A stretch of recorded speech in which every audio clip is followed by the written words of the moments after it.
Hello guys, today I'm gonna show you how you can manage rinsate level in Bosch Dishwasher SMV.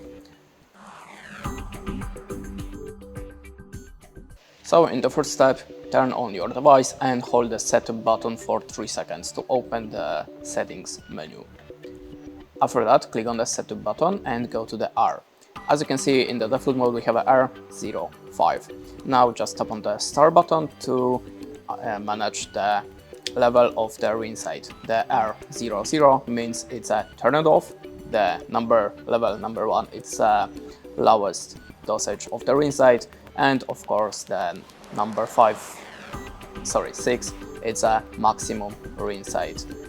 And that's it. Thanks for the watch. Okay. If you want to apply the settings, just hold the setup button again for 3 seconds. Now we have a rinsate level 1. Thanks for watching and goodbye.